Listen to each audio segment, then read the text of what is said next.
Buonasera e benvenuti a Sette Sera. In questa puntata ci dedicheremo a due temi di forte attualità. Parleremo prima di integrazione e poi di sostegno a tutti quegli italiani che proprio in questi giorni si sono visti portare via case, lavori e purtroppo anche molti cari dal terremoto. Ma iniziamo subito questa puntata dedicata alla solidarietà parlando di un progetto di grande valore, veramente in linea con il fenomeno di globalizzazione che ci sta colpendo in questi ultimi anni, un progetto che è volto a portare un incontro e una modalità di spiegarsi e di riconoscersi tra nuovi cittadini delle stesse terre. Allora do subito il benvenuto a Renato Cortinovis, docente di medicina e chirurgia, past governor del distretto 2040 del Rotary. Buonasera e benvenuto. Buonasera e benvenuto anche a Marco Milanesi, governatore Rotary 2012-2013 del distretto 2040. Buonasera. E buonasera e benvenuto anche a Giuseppe Facchetti del Rotary Club Treviglio e Pianore Bergamasche. Buonasera. Buonasera, eccoci qua. Allora iniziamo subito a raccontare uno dei tanti progetti di grande valore del Rotary. Allora il Rotary si spende da sempre per la solidarietà, per il sociale e quello che ha fatto in questi anni è un progetto interessante di alfabetizzazione che in questi anni si è trasformato e per cui raccontiamone la storia. Perché una modifica di un progetto? Perché quando è nato 15 anni fa su proposta a livello internazionale, il problema che ci siamo posti è gli italiani. 15 anni fa il problema più gravoso in quel momento era l'uso del computer e la lingua inglese. Oggi sembra una cosa ridicola, ma allora era una cosa grave. Abbiamo fatto quindi un programma, creato un sito internet elencando tutti i centri educazione degli adulti istituiti dal Ministero dell'Istruzione per significare loro quali erano i posti dove potevano imparare il computer e la lingua inglese. Questo naturalmente pensavamo avesse un percorso lungo, invece nel raggio di un paio d'anni gli allievi di queste scuole da 100 sono diventati 1000, quindi noi non eravamo più, eravamo disarmati e non avevamo più nessuna possibilità di fare qualcosa di positivo.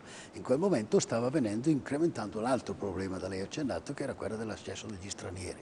Allora erano circa 2 milioni e mezzo, oggi siamo sopra i 4 milioni e aumentano continuamente e progressivamente. E da lì ci siamo posti il problema: che cosa facciamo per questi stranieri? E sicuramente i problemi più grossi erano tre. Uno, insegnare la lingua italiana. Secondo, procurare loro una maniera di lavorare. Terzo, preoccuparci della loro salute. Insegnare la lingua italiana, abbiamo fatto un vocabolario in 10 lingue con la fonazione, abbiamo fatto un testo per l'insegnamento da usare nelle scuole per l'insegnamento della lingua italiana, è un testo che è risultato molto interessante anche per gli italiani, per gli analfabeti al loro paese, ti dà l'ABC alla parola. Questo ha continuato, ha avuto un'applicazione in tante scuole, in tante istituzioni. Allora ci siamo preoccupati del lavoro. Per fare questo non potevamo fare l'agenzia di collocamento di questa gente, potevamo soltanto insegnare loro come si chiamavano gli strumenti della loro professione, con una traduzione in 10 lingue, per cui avevano la possibilità di accedere a tutti questi strumenti. Abbiamo cominciato con la falegnameria e di mano in mano falegnameria, elettricisti, metalmeccanici, agricoltura e così via, 10 di questi cose, in maniera che avessero a disposizione loro. Il terzo problema era il problema della salute e lì abbiamo tirato un CD che abbiamo distribuito alle varie ASL della nostra regione, dove c'era un dialogo medico-malato. Questo CD poi è stato completato adesso da un altro disco, da un'altra traduzione, è per il dialogo farmacista-malato, che mette quindi questa gente, come si sa la gente va dal farmacista in prima istanza e gli ha i suggerimenti per la maniera di agire. Questo era il piano che abbiamo portato avanti negli anni e poi abbiamo cercato di diffonderlo, prima andando noi in giro e poi abbiamo chiesto la collaborazione di tutti i membri e io credo che Marco Milanesi possa darci qualche cosa di indirizzo delle possibilità che ha il Rotary nella diffusione di questi programmi. Parliamo di un progetto nazionale che guarda ovviamente all'estero. Sicuramente, allora la diffusione non può prescindere, al di là del territorio nazionale, dalla conoscenza del Rotary in quanto organizzazione mondiale. Il Rotary è una delle prime organizzazioni mondiali nell'ambito del servizio e consta di 1.200.000 soci ripartiti in 34.000 club e presenti in 200 paesi, quindi praticamente in tutto il mondo. Queste sono persone che rappresentano lo spaccato economico e professionale delle comunità in cui operano, comunità in cui prestano attività volontaria di servizio sotto il motto tipicamente rotariano di servire al di sopra di ogni interesse personale.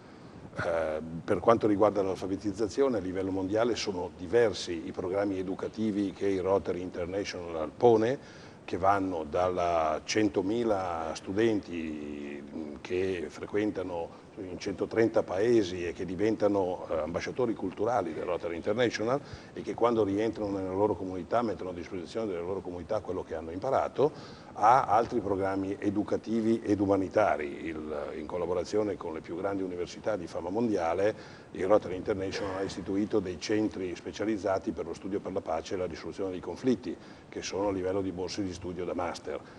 Per quanto riguarda i piani umanitari, questa azione di servizio è diffusa naturalmente per tutto quello che può essere importante per la stabilità sociale e per la pace attraverso il servizio, che sono appunto azioni di carattere umanitario che riguardano la fame, l'acqua, la salute e particolare, importante e di questo dettaglio l'alfabetizzazione. È una delle cose più importanti per combattere il problema, tutti i problemi e i costi che stanno alla base dei conflitti e dell'integrazione delle persone. In Italia questa diffusione è possibilissima perché abbiamo in Italia circa 800 club e 46.000 rotariani, i quali sono professionisti, imprenditori, persone di spicco nelle loro comunità, che possono veicolare attraverso le loro competenze e le loro conoscenze quanto si fa per l'alfabetizzazione e quanto il professor Cortinovis ha detto prima,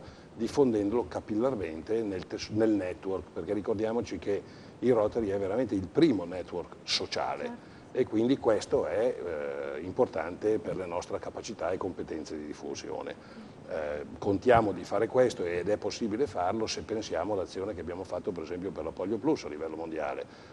Più di 900 milioni in 30 anni spesi a favore di questo progetto e siamo arrivati molto vicini all'eradicazione della polio, che sarebbe un progetto assolutamente di rilevanza mondiale e credo dopo la diffusione del vaiolo sicuramente la più grande opera mai fatta da un'operazione, da un'associazione non governativa.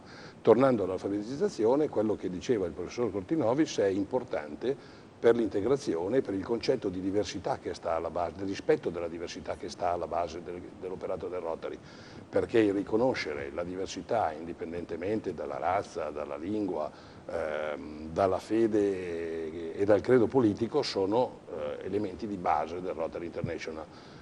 E questo è particolarmente importante oggi che il tessuto degli stranieri che arrivano in Italia si è modificato fortemente negli ultimi anni e si è modificato perché gli stranieri oggi utilizzano il computer né più né meno come i residenti italiani. A questo proposito vorrei passare la parola al collega perché lui possa raccontarci qualcosa invece della parte perché abbiamo informativa. iniziato a citare degli strumenti didattici, abbiamo parlato di manualetti che possono veramente essere utilissimi, dare le informazioni necessarie e fondamentali, vediamo intanto qualche immagine, però è fondamentale anche avvalersi dei mezzi più tecnologici, di quelli più sfruttati, più usati, dove anche la gratuità ha una importante rilevanza. Allora vediamo la vostra azione sul web, qual è?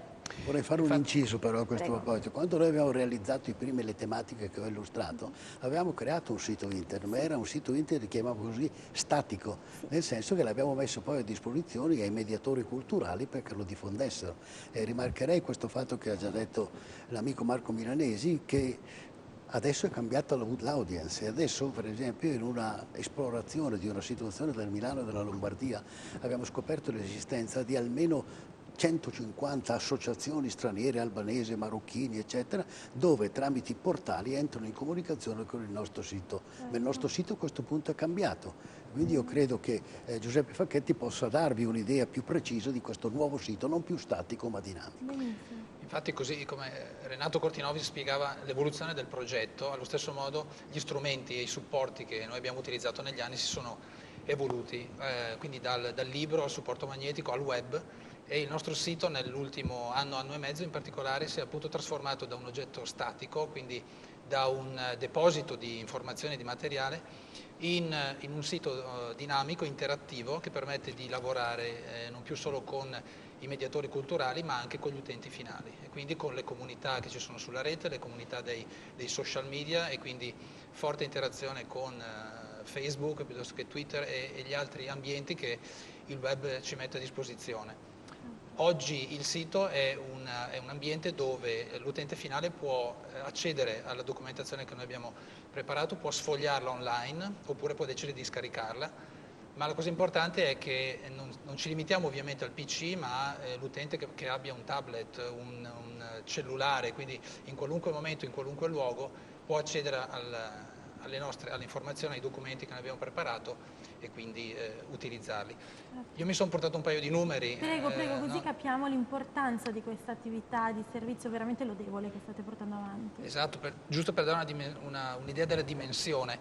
Le misurazioni che abbiamo fatto in questi ultimi 4 mesi abbiamo avuto più di 4.600 visitatori unici sul nostro sito che hanno acceduto a 35.000 pagine.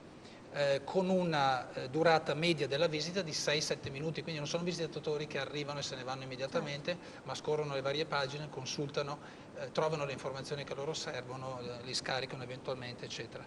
L'altro dato è che stiamo parlando di un 30% di visitatori ricorrenti, quindi visitatori che tornano, e un 70% di nuovi visitatori, quindi la comunità che accede al nostro sito sta crescendo molto velocemente, quindi sono numeri in crescita e quindi anche questo è un dato che ci incoraggia molto. Ovviamente stiamo sfruttando tutte quelle tecnologie legate ai social media, al marketing virale, come qualcuno lo chiama, legato al passaparola, cioè al fatto che le persone accedono, girano magari l'indirizzo del sito a un amico, a un familiare, a un conoscente, questi a loro volta diffondono la conoscenza del materiale che noi mettiamo a disposizione, del sito, eccetera. E questo ha fatto sì che gli accessi crescessero ulteriormente. L'altra cosa importante, proprio parlando di social media o se vogliamo di web 2.0 come gli esperti lo chiamano, è che così come il web in generale, anche il nostro sito è passato da un oggetto che viene consultato a un oggetto interattivo, quindi al fatto che il nostro sito non si legge, ormai si partecipa.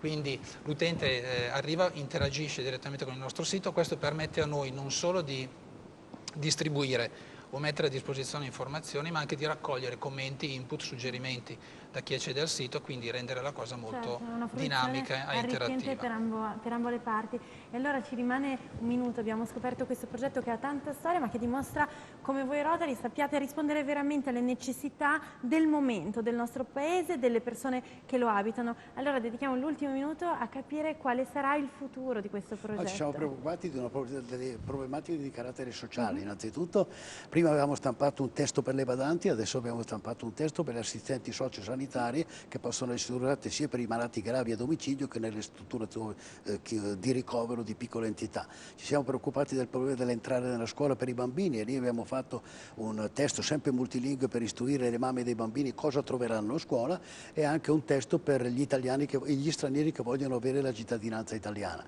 Sempre nell'evoluzione di questo poi abbiamo fatto dei problemi di carattere degli alti rischi negli infortuni sul lavoro, abbiamo fatto un testo per gli infortuni sul lavoro schematizzato con la iconografia lingua per lingua in maniera che i datori di lavoro possono accedere e ritirare quello che serve per i loro dipendenti, ampliato adesso per un capitolo nuovo che è quello degli infortuni domestici, perché ben pochi sanno che muoiono più per infortuni o si ammalano per infortuni domestici che non degli incidenti stradali. Quindi questo è il discorso che noi vogliamo continuare, amplieremo e continueremo l'altro e sta per uscire quello degli aiuto cuochi, degli idraulici, che sono dei problemi sempre vicini, ma è difficile da portare avanti. Naturalmente vorrei chiudere, questo se mi è ancora lecito, abbiamo fatto poi in una scuola privata professionale, abbiamo insegnato in lingua inglese, curando i nostri testi, i metalmeccanici, gli elettricisti e gli stampatori. Allora avete fatto tantissimo, continuerete a farlo. Io vi ringrazio per averci dato la possibilità di conoscere questo importante progetto e spero vivamente che Sette Sera possa contribuire anche in questo passaparola che diceva lei per riuscire a far capire a tutti questi stranieri che hanno bisogno di integrarsi, che si può, che è possibile, che è facile, ci sono gli strumenti e i progetti validi. Allora grazie infinite al dottor Cortinovis, al dottor Milanesi, al dottor Facchetti. Tornate a trovarci a parlarci dell'evoluzione di questo bel progetto, va bene? Allora grazie anche a voi, adesso c'è un pochino di pubblicità, però restate con noi perché parliamo purtroppo del terremoto e di come stare vicino a tutta la popolazione che in questo momento ha veramente bisogno di noi. A tra poco.